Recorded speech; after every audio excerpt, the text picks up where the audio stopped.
So this story is from when I was about 12 years old. I'm 18 now. The setting of the story is around January in rural Minnesota. If anyone's ever been there, you know there isn't anything besides trees, honestly, or the farmland and snow in the upper Minnesota. One day, about an hour before sunset, my brother and I were outside playing in the snow, as usual, and I decided that I wanted to go explore the woods and make a fort. My brother was very paranoid as a little kid, so he wouldn't come with me. As I'm trekking through our little snow-covered alfalfa field, towards the woods, right in front of me, are some tiny bare footprints. Human footprints. I look behind me to see where they came from. The road. Before anyone says that deer tracks are similar to human feet, I've seen deer tracks almost 100 times before. Also, these steps look bipedal. Walking on two legs, for those that don't know. We have no neighbors for at least 3/4 of a mile.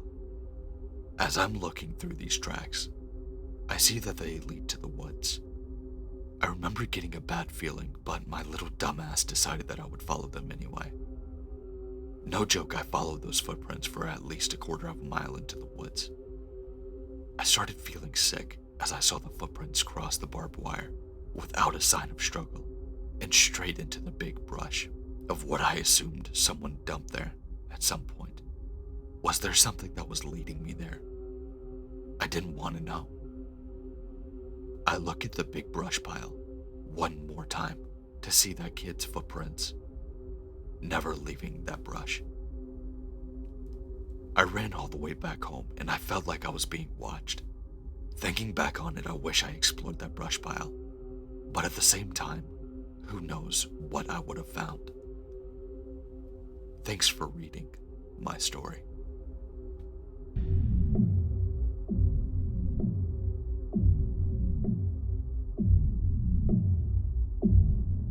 First post here. This just happened about an hour ago, so my memory is very fresh. First off, I live in a very rural spot, in a small village with maybe 10 to 15 houses, but close to the highway. You can drive there about 5 minutes, and also about a 10-minute walk from the nearest town. If you cross the street, it takes you about 10 minutes of a walk to reach the forest. First Christmas Day, in the afternoon, my partner and I decided that we would take a little digestive walk as we were really stuffed from all of the food.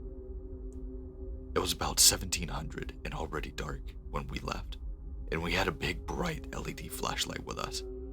I also took my camera and my flash, as I love to take pictures of nature at night.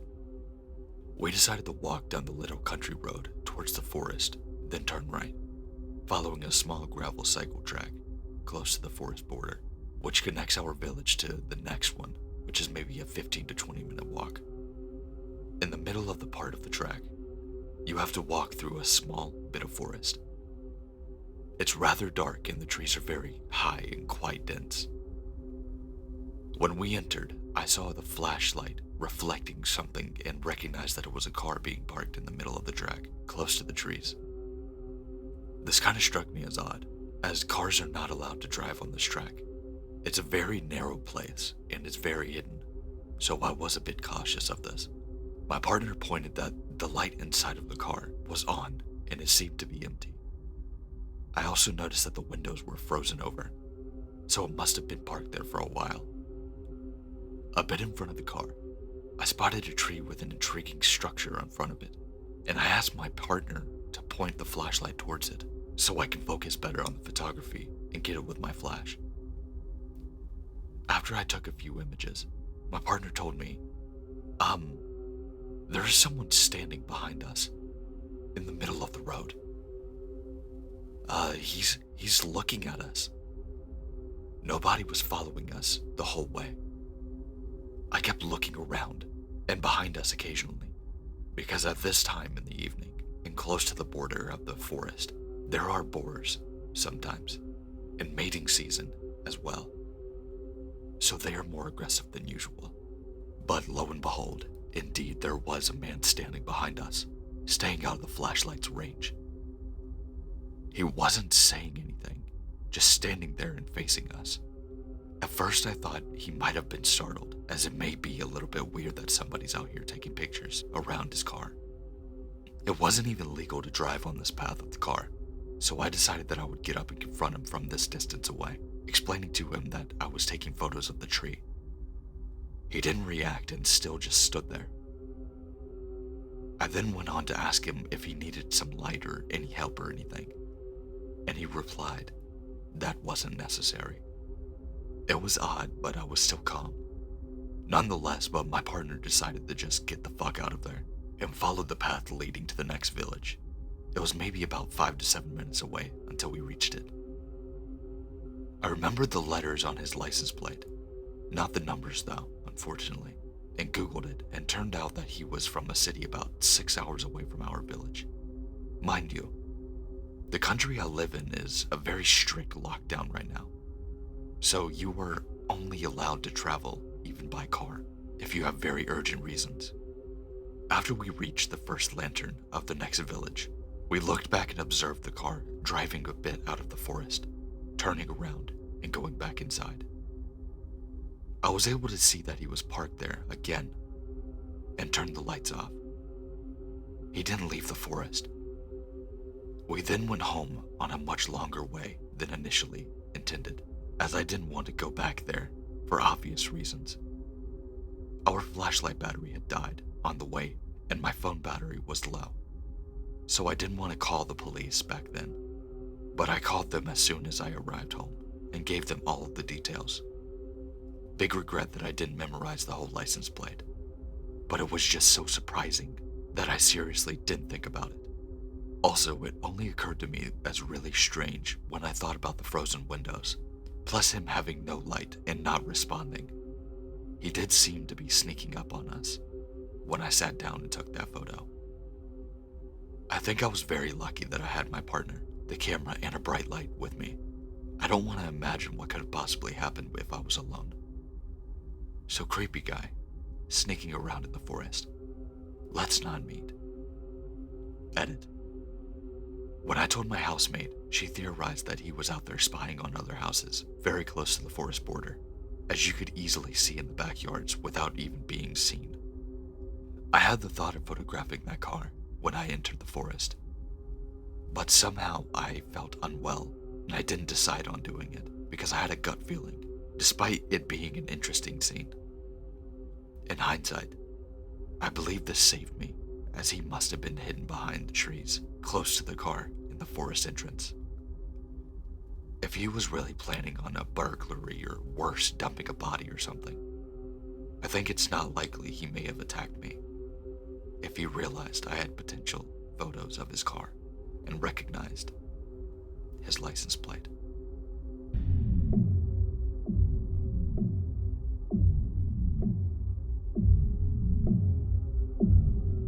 Around 2007, I was getting my PhD at the University of Florida.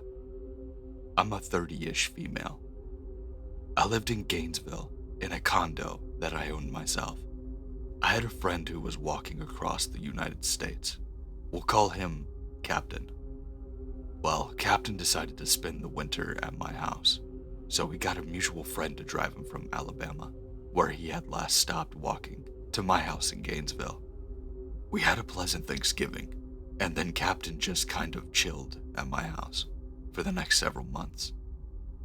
It wasn't too big of a deal because I was mostly just staying at my boyfriend's house, but it was a little bit much. When it was time for him to get back to walking, he asked if I could drive him back to the exact location that he left off in Alabama. Looking forward to having my house back, I agreed to drive him one day when I was out of school. Now, I don't remember where the route was that we had taken or where it was exactly, but I do remember that the drive wasn't that long, relatively speaking.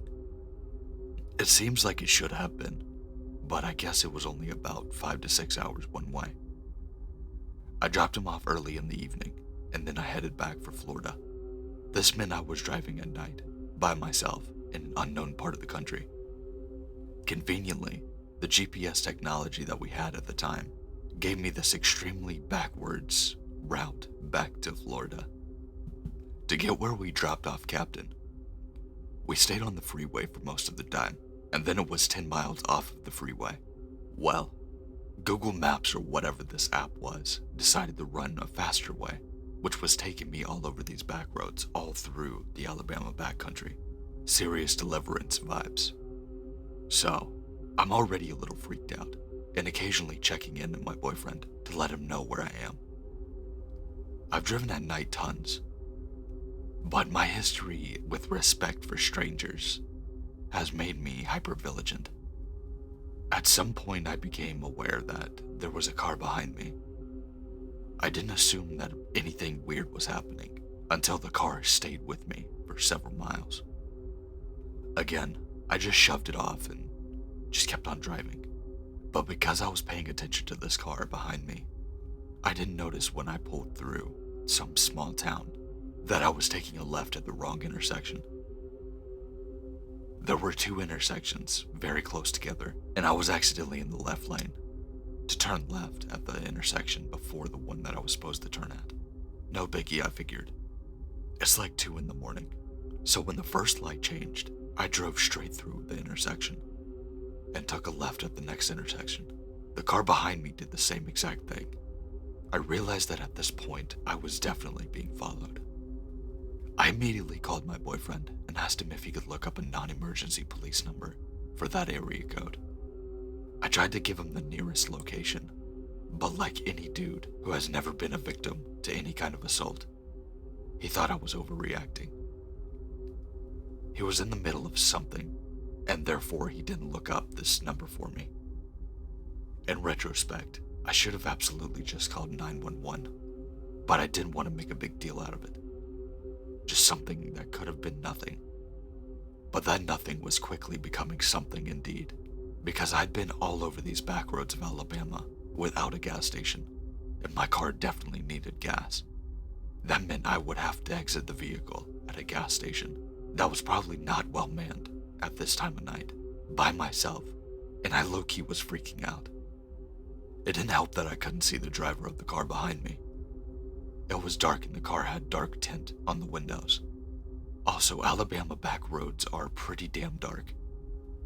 I kept looking in my rearview mirror, but I couldn't see any glimpse of a driver. I honestly could not figure out why this person targeted me, and at first I had laughed at it. Why would this person be targeting me in the first place? I had laughed it off as some kind of Southern football vendetta. I had a UF license plate for him. Go Gators. And I was trying to convince myself that this person was just trying to scare me because he was probably from one of the rival schools. Given that I am a tall woman, I have been very difficult to identify that I am a woman in the car. But either way, this person was clearly following me. And given the fact that I had to stop my car, I was feeling increasingly at risk. Finally, my backwards route took me into a relatively large metropolitan area. I was finally on streets with streetlights, and the businesses were still lit up. I started to feel a little bit safer, but I still had to stop for gas. I had already made a plan that was as far as that concerned, but I wanted this guy behind me to know that I was onto him. So at the first intersection that was lit, I turned fully around in my car seat, stared at him while pretending to talk on the phone. I did this for the entire time that the light was red. I wanted it to look like I was describing his car and his features to whoever I was on the phone with. Not long after this, I found a gas station that was pretty well lit. I was driving on fumes and praying that I wouldn't run out of gas in the backwoods of Alabama. I pulled into this gas station so that my driver's side was adjacent to the door of the gas station. I jumped out and ran inside. I let the attendant know that I was being followed, and he walked from behind the counter and walked up to the window and said that no one was there. I was sure that that car had been behind me the entire time. When I pulled into the gas station, they must have just driven off when I ran. I still have no idea what this guy's intentions was, but he followed me for easily an hour and a half, and like at least 100 miles. It definitely felt predatory as hell. Thankfully, I was able to get gas in my car, under a watchful eye of this gas station attendant, and the attendant told me the quickest way to the freeway. My trip was uneventful after that, but I was still shaken and thoroughly pissed off that my boyfriend was not taking me seriously. Stay safe out there.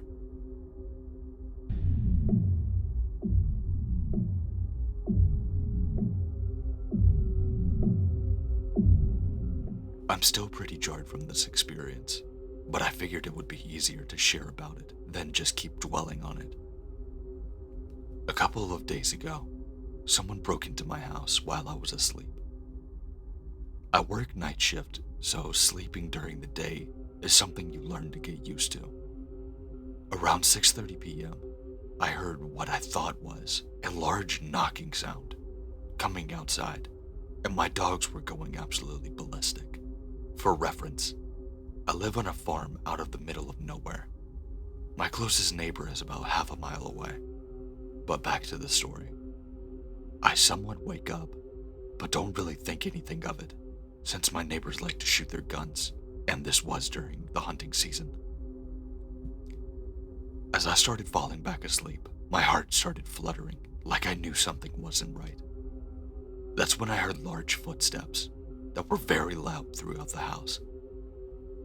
The dog was still barking, but started to quiet down.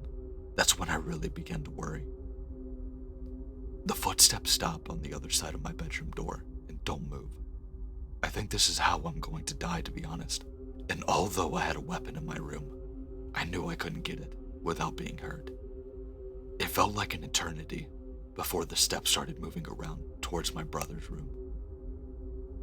Rustling can be heard loudly through the house, and things being thrown. I knew they were in my brother's room. Some of his friends are into seedy situations, and I knew that it had to be one of them. I heard footsteps coming back to my door, and the doorknob handle started to move. I immediately turned my back towards the door and closed my eyes tight, a hand over my mouth to stop from screaming. The door opens, but that's it.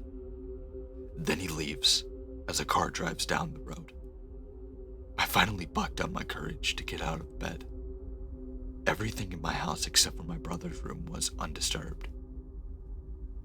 I immediately called my brother to ask if any of his friends were coming over. He said not that he knew of, and I told him what happened. He got off the phone with me and started calling around. I went back to bed and noticed that I still had my window cracked open from earlier, and realized I had my sheet off while I was wearing an oversized t-shirt to bed. If it was who I think it was, this wasn't a random event. One of my brother's friends has always had his eyes on me, and the fact that he saw me sleeping, and in just the shirt, makes me freak out. Whether or not he took something out of my brother's room, or knew that I was home alone sleeping before having to work later that night, I don't know. I'll post an update if I hear anything from my brother. You move out of the country just to get away from the activity of the city life and let your guard down. That's when something like this happens. Sometimes country life isn't so safe after all. Update. Sorry y'all for the late update. It's been a crazy week, but thank you for bearing with me. My brother got back to me with some news. I absolutely dreaded hearing it. None of his friends said or claimed that they had been to the house at that time. So now I'm even more afraid of who it was that was in my home and what their intentions were. They could have been scoping out my house during the day, now that my county decided to extend the gravel of my road that connects to the farm community I live near. I just hope that I don't have another visit like that anytime soon. But if there is a next time, I'll be sure to be ready for them.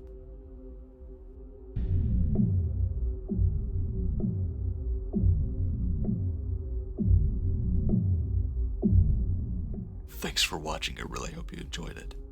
If you did and you would like to hear more of these winter stories, make sure to let me know down in the comments. Make sure to like, comment, and if you're new to this channel, make sure to subscribe. We've got a lot of content and a lot more coming. Just know that. If you would like, make sure to check out the channel members section of the channel, where I post bonus content and extra stories and stuff like that. Make sure to check out the links in the description as well, like my Twitter, Instagram, everything like that, including my Gmail if you would like to submit a story.